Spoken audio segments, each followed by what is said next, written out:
ICC test চ্যাম্পিয়নশিপের 3টি চক্র সম্পন্ন হয়েছে, এবার চলছে চতুর্থ চক্র।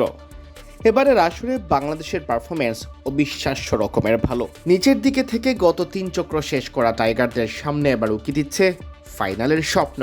টেস্টের এবারের চক্র শুরুর সময় অধিনায়ক নাজমুল হোসেন শান্ত বলেছিলেন শীর্ষ 5 থেকে শেষ করতে চান। সে জায়গায় মাঝপথেই শীর্ষ 4-এ জায়গা পোক্ত করে রেখেছে টাইগাররা। অস্ট্রেলিয়াকে ডারউইন টেস্ট হারানোর পর ফাইনাল খেলার সম্ভাবনাও উকি দিচ্ছে। অনুমিতভাবেই অধিনায়ক শান্ত নিজেও ফাইনাল খেলার স্বপ্নে বিভোর।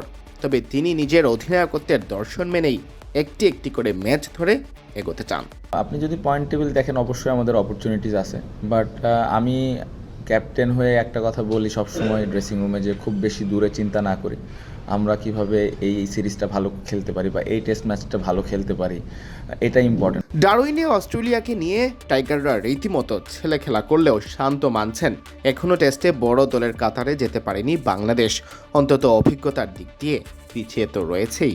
অনেক বড় জয়, দেশের ইতিহাসের সেরা জয়, বাট আমি বলবো যে এখনও আমরা ওই রকম এক্সপিরিয়েন্স দল না। বাট টেস্ট টিমটা আস্তে আস্তে ভালো অবস্থানে যাচ্ছে, অপরচুনিটিস আছে, এই অপরচুনিটিসগুলো আমাদের কাজে লাগাইতে হবে। এবং আমরা যেভাবে ক্রিকেট খেলতেছি, আমরা যদি এই অপরচুনিটিসগুলো কাজে লাগাই, অবশ্যই ওই জায়গায় যাওয়া সম্ভব। বাট আমি যেটা বললাম যে এক একটা ম্যাচ খুব ইম্পর্টেন্ট, সো ওটার উপরে আমরা বেশি ফোকাস করতেছি।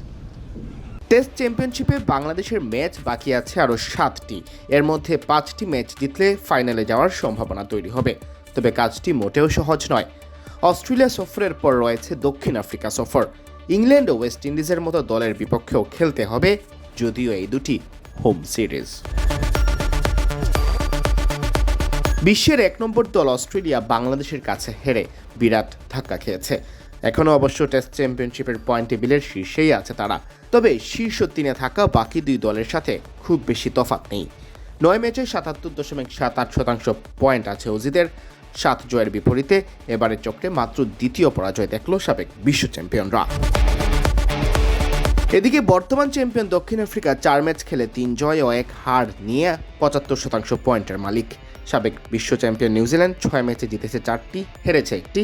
তাদের পয়েন্ট 72.22%। 3 সাবেক বিশ্ব চ্যাম্পিয়নের পর পড়ে আছে বাংলাদেশ।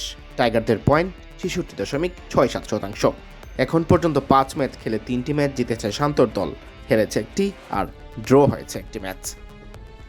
সিয়াম চৌধুরী, বিডি ক্রিক টাইম,